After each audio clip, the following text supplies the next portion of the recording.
ok nghe complete chữ like chữ xem nè môi phong làm bay tụi tôi ban bon cục kia mà bon này nhầm ban mặt đo sra đầm rây ấy ơi lại cái lộ mình lại cái lộ tới than su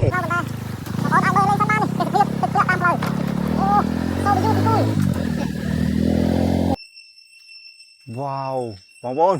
នេះគឺជាសត្វដំរីធំខ្លាំងណាស់បងប្អូនមានតែមួយទេក្នុងស្រុកខ្មែរនេះគឺដំរីនេះធំខ្លាហើយទឹកនេះគឺនៅលើកំពូលភ្នំកលែនតែម្ដងហើយបងប្អូនទឹកប្រហែលជាកន្លះម៉ែត្របងប្អូននេះអរគ្នាខ្ញុំមើលអីគេសត្វមរោមវាជាប្រភេទដូចសត្វឃ្មុំដែរបងប្អូនដុតអត់ឆេះណាពេលទុំហ្នឹងគេហៅខុននាង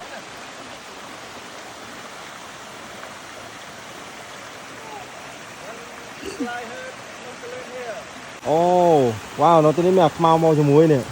អូអាខ្មៅវាស្រែទឹកអូអញ្ចឹងយើងអាចសន្មតបានថាយើងទៅជិតដល់ទីតាំងរបស់យើងហើយនេះផ្លូវហើយដល់ហើយអូខេសួស្តីអ្នកនរគ្នាថ្ងៃនេះខ្ញុំចេញទៅលេងលើភ្នំកលែនដោយសារតែនៅលើភ្នំកលែនខ្ញុំមិនដែលបានដើរបានសពទេប៉ុន្តែគោលដៅរបស់ខ្ញុំនេះគឺចង់ឆ្ពោះទៅលើភ្នំកលែនត្រង់ចំណុចស្រះដំរីឥឡូវនេះយើងបានមកដល់ខេត្តសៀមរាបហើយជាប់ស្តុបទី1ហើយយើងថតកាត់តាមផ្លូវដើម្បីមើលទេសភាពតាមផ្លូវបណ្ដាដើម្បីទៅដល់ទីនោះលៀងបាត់ហើយបាត់កោ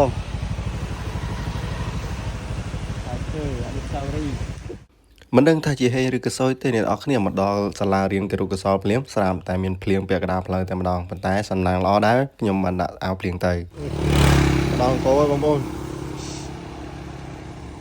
ឥឡូវនេះយើងបានមកដល់ទាក់សិនកោហើយដោយសារយើងមានជួបភ្លៀងម្ដងទៀតហើយយើងពាក់អាវភ្លៀងម្ដងទៀតប៉ុន្តែរាំងទៅហើយយើងក៏ដកអាវភ្លៀងចេញទៅឥឡូវយើងបានមកដល់លើខ្នងភ្នំកលែនហើយបងប្អូនយូ style តាមគេមិនចេះការសោះកាមេរ៉ាមែននេះថតខរហូតចង់100ដងទ្រាំបានទៅធ្វើដំណើរទៅមុខទៀតដោយសារតែថតមកវគ្គហ្នឹងឯងបងប្អូន Live Heard ភ្នំកលែន here style ដល់ trade ដែលកំពុងល្បីធ្វើតាមគេមិនចេះការសោះនេះឥឡូវនេះយើងថតកាត់បដាទេសភាពតាមផ្លូវយើងមកដល់វត្តព្រះក្រាលហើយបងប្អូនប៉ុន្តែផ្លូវនេះទៅតែជាមួយគ្នាទេប៉ុន្តែដល់ព្រះក្រាលផ្លូវទៀតយើងនឹងបំបែកផ្លូវទី2ដោយសារតែនៅតាមផ្លូវដែលយើងធ្វើដំណើរទៅគឺមានប្រវត្តិច្រើនណាស់យើងមែនតើយើងចង់ប្រាប់អ្នកនរគ្នាថាអ្នកដែលទៅដល់ស្រះដំរីគឺមានការអត់ធ្មត់ខ្លាំងមែនទែនព្រោះអីនៅតាមផ្លូវគឺលំបាកច្រើនអញ្ចឹងហើយត្រូវតែមានការតស៊ូគាត់ប្រើចេញពីបឹងក្រាលទៅបឹងជាវចេញពីបឹងជាវទៅស្រះដំរីសិតកន្លែងដែលយើងត្រូវទេសចរកន្លែងស្អាតរំហែកាយមានធនធានស្រស់ស្អាតហើយជាកន្លែងប្រវត្តិសាស្ត្រពីរំរានហើយភូមិដែលយើងកំពុងជិះកាត់នេះគឺហៅថាភូមិកោកថ្មីឬតាមគេថាអ្នករស់នៅលើនឹងសុទ្ធតែអ្នកដែលគ្រាន់បើអ្នកនេះដែលថាភូមិថ្មីហ្នឹងអ្នកស្រុកហ្នឹងអ្នកស្រុកចាស់ដដែលទេប៉ុន្តែដោយសារតែគេរើពីភូមិចាស់ដោយសារភូមិចាស់ទៅដល់ទឹកគេមកកាត់ទីដំណើរថាភូមិថ្មីដែលគេកាត់ភូមិថ្មី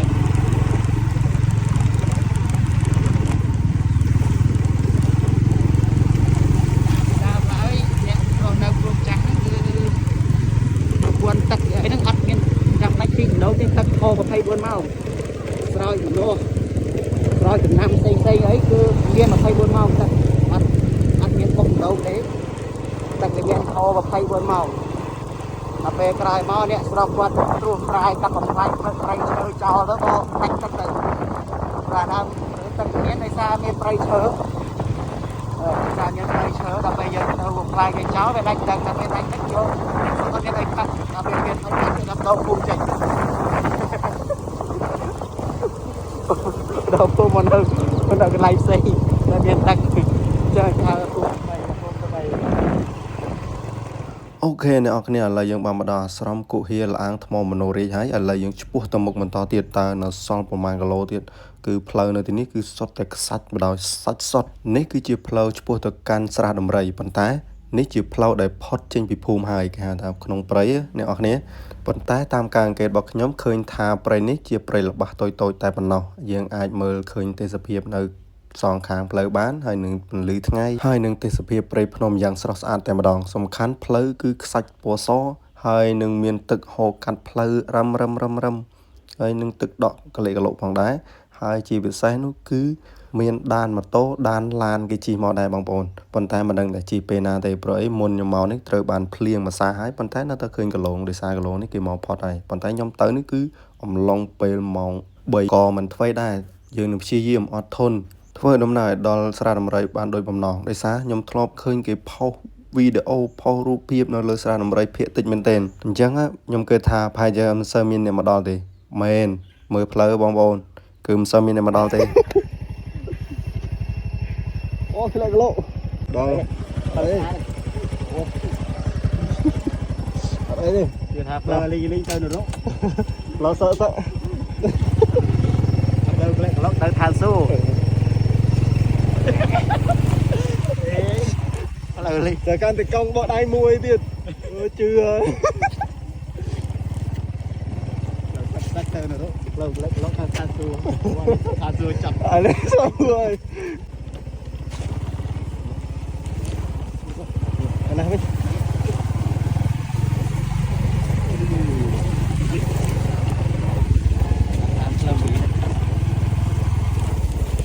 អូ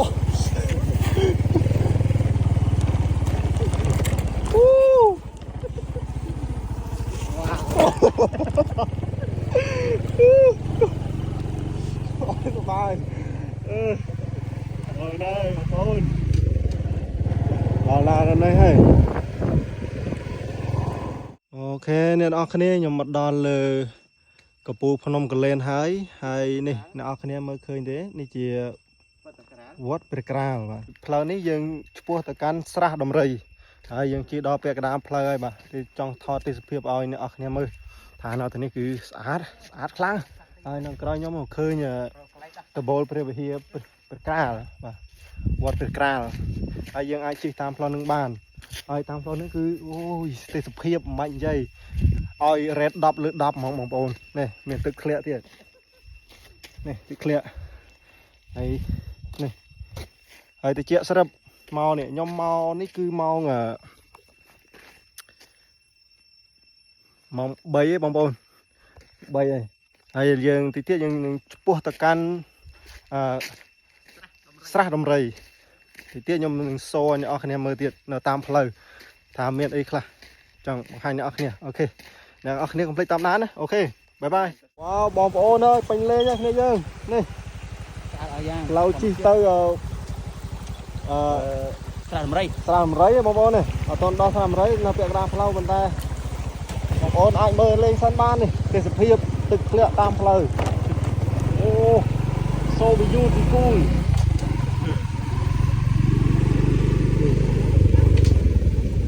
វ៉ាវ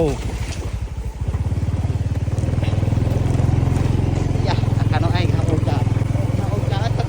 អាចដូចយ៉ាងវាមកមកដូចទឹកធ្លាក់ក្រោមអូសារយ៉ាងនៅហើយគឺវាមានអាក្លុកធំប៉ុណ្ណាហើយក្លុក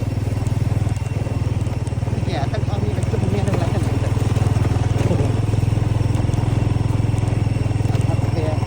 អត់មានពេលទៅលៃអាទឹកកន្លែងហ្នឹងអស់យ៉ាងធម្មជាតិពេលក្រេបងទៅស្រះដំរីយើងណាយើងទៅមួយសិនណាខ្ញុំបានអាទួស្មានថតដល់នោះអាទួស្មានថតវ៉ាអ្នកនរគ្នាឥឡូវយើងមកដល់ពាក់កណ្ដាលផ្លូវហើយបងប្អូនណានេះទឹកធ្លាក់មកតង់ទៀតហើយនេះធ្លាក់មកតង់ទៀតធ្លាក់ខាងក្រោមមើលថតឲ្យក្រោមមកទឹកមកពីខាងលើនោះវិញបងប្អូនដឹងមកពីខាងណាទេហើយទៅជាស្រាប់មកជាស្រួល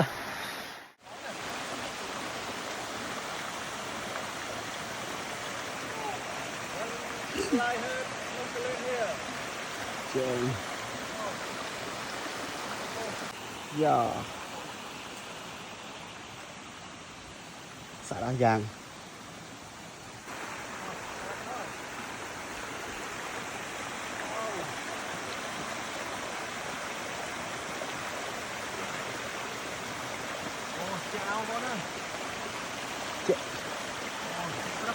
ស្រាប់ទឹកសម្រាប់ធម្មជាតិនំកលែនជារាជធានីចាស់ ប្រវត្តិសាស្ត្រនៃបរិជារាជកម្ពុជានឹងទីកន្លែងហ្នឹងងាយមានអ្នកមកដល់ទៅណាវាជាកន្លែងកម្រតើតាអ្នកតើតាអ្នកបងច្រើនដល់ដល់បែបបងប្អូនមើលខ្ញុំចៅអារម្មណ៍យ៉ាង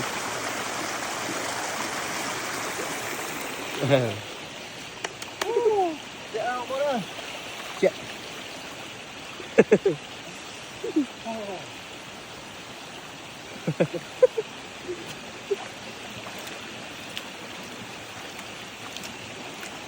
អូវ៉ាវនៅទីនេះមានអាខ្មៅមកជាមួយនេះអូអាខ្មៅវាស្រែទឹកអូអញ្ចឹងយើងអាចសន្មតបានថាយើងទៅជិតដល់ទីតាំងរបស់យើងហើយគឺស្រះដំរីទីទៀតយើងទៅជួបគ្នាបងប្អូននេះអូខេយើងមកដល់ផ្លូវខាងនេះទៅពើងបជាវនេះទៅខាងនេះខាងស្រះដំរីហើយនឹង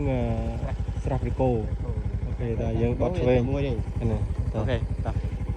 ឥឡូវយើងទៅស្រះដំរីមុនដំរីមុនដំរីចម្ងាយពីគ្នាប្រហែលជា1គីឡូដីហ្នឹងទេជា1គីឡូវ៉ាវឡៅនេះទៅមុនដល់ផ្លូវម្លឹងខ្លះហ្នឹងឯងមុនទៅនេះ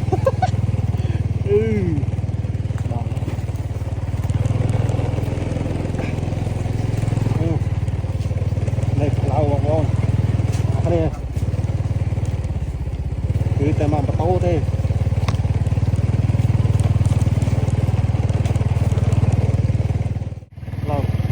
เราจะมาบតោទេ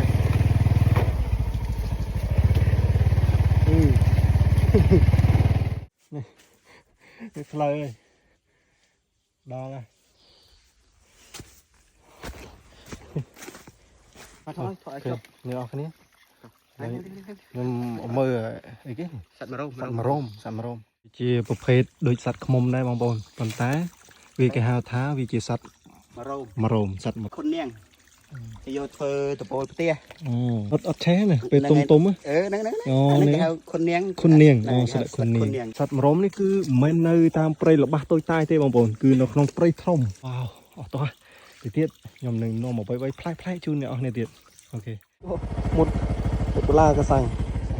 អូខេអ្នកគ្នាយើងមកដល់ស្រះដំរីហើយដល់ហើយជិតដល់ហើយស្រះដំរីញ៉ាំរួញដល់ណាជិតដល់ហើយរួយទេញ៉ាំរួយនេះនេះខុសនេះដល់តែខុសអាលើអាទួលនោះទៅនងជាងចុះហ្នឹងហើយចាំមើលម្ដងទៀតមើលអូខេអ្នកគ្នាផ្លាកមិញថាមកផ្លូវនេះហើយទៅស្រះដំរីតែដូចអត់សូវច្បាស់ណាតោះចាំមើលដល់គ្នា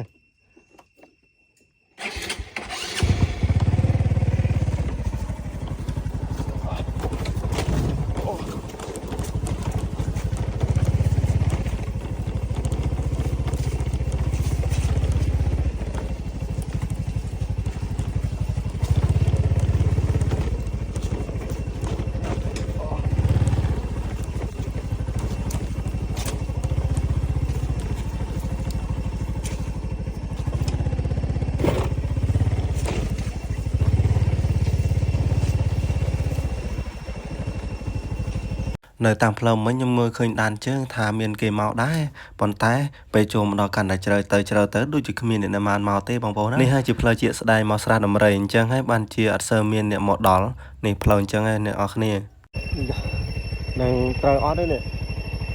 មកហើយនេះហើយម៉ោង3កន្លះហើយអូខេអ្នកនរគ្នាឥឡូវយើងបានមកដល់ស្រះដំរីបានជោគជ័យហើយបងប្អូនអើយគឺវេលាម៉ោង3កន្លះគត់តែម្ដងយើងកាត់ឧបសគ្គច្រើនណាស់បងប្អូនទៅរំតែបានមកដល់អូញាក់សាច់តែម្ដងបងប្អូនអើយនេះការតស៊ូព្យាយាមគង់តែបានសម្រេចទេបងប្អូនអូញាក់សាច់តែម្ដងនេះនៅក្រោយខ្នងខ្ញុំដេកទី1បានមកដល់អូក្នុងមួយឆាកជីវិតអូពិតជាមានសំណាងហើយមាននិស្ស័យមែនទេអូបងប្អូនណាមិនស្រួលណាស់ដែលខ្ញុំថតតាមផ្លូវឲ្យអ្នកនរគ្នាមើលមិញអូខេអ្នកនរគ្នានេះ นี่คือเจริญนีโบราณจึงเก็บ่มพอดให้ก็จีการสร้างซองริทนีมุนเก็บ่มพอดในขนมประเทศกัมพูชียังคือนอนเลือกของปูพนมกุลเล่นบางปอนซิมเรียบเฮิร์ดนำกุลเล่นเฮลเฮ้นี่บางปอนนอนกระไรขนมติเตียยมหนึ่งทอดลมอัดเอาเนี่ยเอาคะแนนมือเต็มดอกโอเคจำติด នឹងហើយអ្នកនរគ្នាក៏មករំតិទៀតខ្ញុំនឹងថតឲ្យលំអិតនៅជុំវិញទីនេះឲ្យអ្នកនរគ្នាទេសនាទោះអ្នកនរគ្នាមិនបានមកក៏ដោយខ្ញុំនឹងថតលំអិតឲ្យឃើញទាំងអស់តែម្ដងថានៅទីនេះមានទេសភាពយ៉ាងណាតោះទៅមើលតើគ្នា សត្វតោបងប្អូនតោដែលធំបំផុតនៅក្នុងស្រុកខ្មែរគឺនឹងហើយបងប្អូននៅលើកំពូលភ្នំកលែនហៅថាស្រះដំរីហើយហេតុអ្វីថាស្រះដំរីអត់មានដំរីតាមពិតនេះនេះសត្វតោនៅខាងនេះហើយនេះសត្វដំរីនៅខាងនេះដៃបងប្អូននេះដំរីអូដំរីធំហើយនេះតោ2 3ហើយនេះជាសត្វកង្កែបបងប្អូននេះបាទជាសត្វកង្កែបឬសត្វគីងគក់ដែលពីដូនតាយើងគាត់នេះគាត់អត់ហូបសត្វហ្នឹងទេគាត់ហូបសត្វគីងគក់ទេព្រោះអីសត្វទាំងអស់នេះគឺជួយដល់ដំណាំរបស់យើងកង្កែបឯណាកង្កែបគីងគក់អូនេះនៅខាងលើនេះទៀតនេះមកខាងនេះមកមើលខាងលើនេះបងប្អូនមកមើលខាងលើនេះក៏មានរូបដែរនេះវ៉ាវ អូអ្នកនរគ្នានៅលើនេះឮតែសំឡេងរៃតែម្ដងហើយឥឡូវយើងឡើងមកដល់ខាងលើតើនៅខាងលើមានអីខ្លះហើយនឹងខ្ញុំថតបង្ហាញអ្នកនរគ្នាឲ្យលំអិតតែម្ដងអ្នកនរគ្នាកុំបារម្ភហើយកុំភ័យអីសោះខ្ញុំថាមិនបានមកអីខ្ញុំថតឲ្យមើលបណ្ដោយនេះគ្រប់កន្លោះកលៀតគៀតកន្លោះឲ្យមានទាំងអស់នេះលើខ្នងលើចំហៀងឲ្យមាន Hello វ៉ាវបងប្អូនអើយទៅមកដល់លើកទី1នេះហៅថាស្រះដំរីជូតកប់ នេះ view ចិត្តឆ្ងាយចង្ហៀងមុខក្រោយឲ្យមានទាំងអស់អ្នកនរគ្នាកុំបារម្ភបើថាមិនបានមកដល់អីខ្ញុំមកដល់ហើយខ្ញុំនឹងបង្ហាញឲ្យអ្នកនរគ្នាឃើញសពគ្រប់តែម្ដងនេះផ្លូវខាងក្រោយដែលខ្ញុំឈរបកដៃនេះគឺផ្លូវដែលយើងអាចឡើងមកផ្លូវនេះបានដែរដូចគ្នាមួយខាងលើភ្នំហើយមួយទៀតមួយចំហៀងភ្នំអញ្ចឹងអ្នកនរគ្នាខ្ញុំទៅណាមកណាតែងតែលើកដៃសំពះដោយសារខ្ញុំទៅណាមកណាចង់តែមានក្តីសរុបក្តីស្រឡាញ់ទៅមកទៅវិញអញ្ចឹងបងប្អូនឥឡូវនេះខ្ញុំមកថតនៅចិត្តតោតែម្ដងតោនោះនេះ slow ណាតោដំរី slow ណាប៉ុន្តែធំដល់កឥឡូវនេះខ្ញុំមកចិត្តឥឡូវមានតោមួយពណ៌ភក់ថ្មភក់អញ្ចឹងហើយថ្មមួយទៀតថ្មពណ៌រមតាមពិតតោពីរនេះមានរូបរាងខុសគ្នាជាសត្វកង្កែបបងប្អូនសត្វកង្កែបធំដែលមានតែមួយនេះទេបងប្អូនធំវ៉ាសួស្ដីបងប្អូនអរគ្នាអូខេកុំភ្លេចជួយ like ជួយ share ម្នាក់មួយផងដើម្បីទទួលបានបុណ្យគ្រប់គ្នាបងប្អូនខ្ញុំបានមកដល់ស្រះដំរីហើយនេះជាសត្វតោមួយយ៉ាងធំនៅក្រោយខ្នងរបស់ខ្ញុំនេះបងប្អូននេះសត្វតោមួយយ៉ាងធំហើយនៅខាងឆ្វេងដៃរបស់ខ្ញុំនោះគឺតោមួយដែរហើយខាងណាគឺសត្វកង្កែបបាទកង្កែបធំប៉ុន្តែឥឡូវខ្ញុំចង់បង្ហាញបងប្អូនមួយនេះសត្វតោធំមែនទេគឺជារាជធានីដែលធំបំផុតហើយមុនដំបូងគេបង្អស់នៅលើភ្នំកលែននេះហើយដែលចាប់កកើតទឹកដីខ្មែរយើងឡើងហ្នឹងបងប្អូនគឺអស្ចារ្យណាស់ហើយអត់ដែលបានមកដល់ទេលើកទី1បានមកដល់ហើយកុំភ្លេចជួយ like ជួយ share ម្នាក់មួយផងបាទអូខេបងប្អូននេះបងប្អូននេះតោធំខ្លាំងធ្វើដាប់ឡើងមកជាតោតែម្ដងគឺអត់មានបានបោះពុំចាក់ពុំអីទេគឺសាងសង់ពីថ្មធម្មជាតិសុទ្ធតែម្ដងបងប្អូន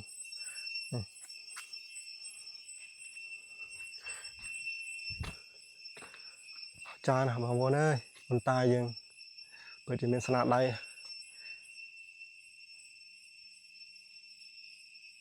ចឹងជួយស្រឡាញ់ជួយថែរក្សាទាំងអស់គ្នាបាទអូខេបងប្អូនចាំជួបគ្នាវីដេអូក្រោយបាយបាយនេះជាសត្វដំរីបងប្អូនណាធំក្នុងស្រុកខ្មែរមានតែដំរីនឹងឯងធំជាងគេបំផុតហើយតែសំខាន់មានមកដំរី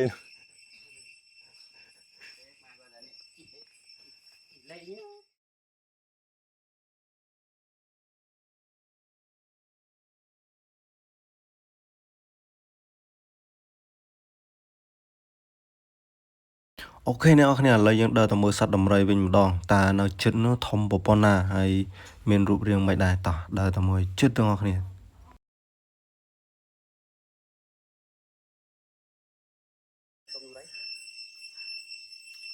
wow បងប្អូននេះគឺជាសត្វដំរីធំខ្លាំងណាស់បងប្អូនមានតែមួយទេក្នុងស្រុកខ្មែរនេះគឺដំរីនេះធំអានឹងឈ្មោះអីទេស្ដេចដំរីហៅថាស្ដេចដំរីបងប្អូនធំចំនេះគេដាក់អំពៅឲ្យនេះអំពៅបងប្អូននេះអំពៅហើយដំរីនេះ slow ណាបងប្អូន slow ណាធំបងប្អូនមកចិត្តធំមែនទេអត់មានអីប្រៀបបាននឹងដំរីមួយនេះធំជាងគេអូខេអ្នកនរគ្នានេះគឺជាស្រះដំរីបងប្អូនយេទឹកថ្លាឆ្វេងតែម្ដងនេះថ្លាហើយទឹកនេះគឺនៅលើកំពូលភ្នំកលែនតែម្ដងហើយទឹកនេះដែលហូរជាដរាបថ្លាឆ្វេងមកបងប្អូនទឹកប្រហែលជាកន្លះម៉ែត្របងប្អូននេះទឹកថ្លាឆ្វេងថ្លាល្អណាស់ហើយទឹកនេះគឺហូរបងប្អូនអត់មែនទឹកនឹងទេហូរទៅពីលើភ្នំនឹងទៅក្រោមបងប្អូននេះហូរខួបប្រាំងខួបភាសាបងប្អូនធម្មតាទេហើយថ្លាឆ្វេងតែម្ដងហើយនៅទីនេះក៏បានដាក់បំរាមដែរថាមិនឲ្យលាងជើងលាងដៃទេហ្នឹងហើយអញ្ចឹងហើយយើងធ្វើតាមបំរាមចុះក៏មិនមានបញ្ហាអូខេហើយនេះគឺស្រះនេះគឺរាប់ពាន់ឆ្នាំហើយបងប្អូនគឺទឹកផុសពីលើកំពូលភ្នំកលែនមកដល់ទឹកហូរខួបប្រាំងខួបភាសាបងប្អូននេះហើយទឹកថ្លាឆ្វេងមកដល់បងប្អូនអូអច្ឆរិយៈណាបងប្អូនដែលយើងគិតថាចុះទឹកដែលហូរនៅក្រោមទឹកហូរមកពីតំបន់ណាពីណាទៅណានេះខ្ញុំមកដល់ហើយបងប្អូនគឺទឹកហូរពីកន្លែងស្រះដំរីនេះហើយបងប្អូនគឺហូរចាក់ចុះទៅក្រោមបងប្អូននេះហូរចាក់ចុះទៅក្រោមនេះគឺជ្រោះដែលទឹកត្រូវការធ្លាក់ចុះទៅក្រោមនឹងបងអើយអស្ចារ្យណាស់បងប្អូនអើយនេះគឺទឹកនេះប្រហែលជាទឹកសម្រាប់ស្ដេចកាលមុនប្រើប្រាស់ឲ្យបងប្អូនទឹកប្រើប្រាស់សម្រាប់ស្ដេចទីនេះព្រោះថ្លាឆ្វេងមកដល់ទឹកបរិសុទ្ធណាបងប្អូនអូអេមកអូខេអ្នកនរគ្នាឥឡូវយើងចេញពីស្រះដំរីមកយើងទៅខាងមុខនៃស្រះដំរីតើមានអីប្លែកមានអីថ្មីសម្រាប់អ្នកនរគ្នាដែលអត់បានមកហើយអ្នកបានមកហើយក៏អាចមើលបន្តទៀតបានដែរដោយសារ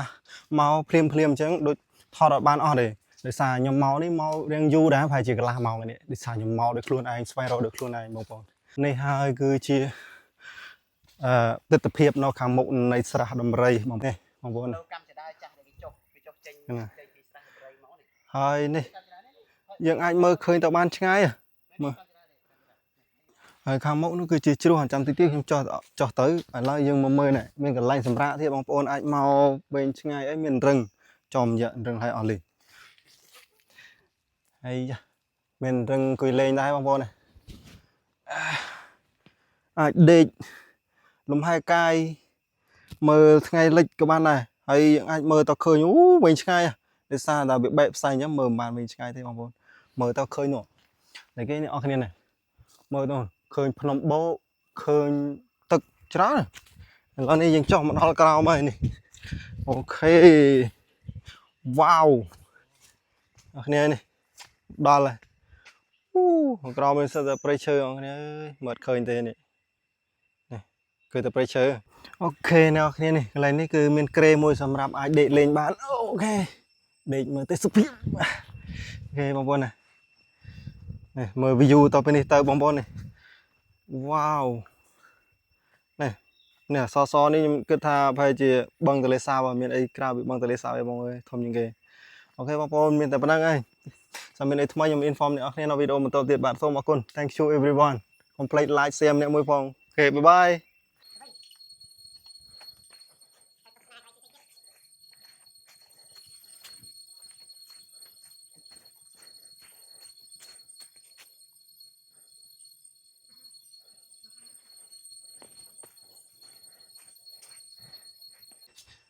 wow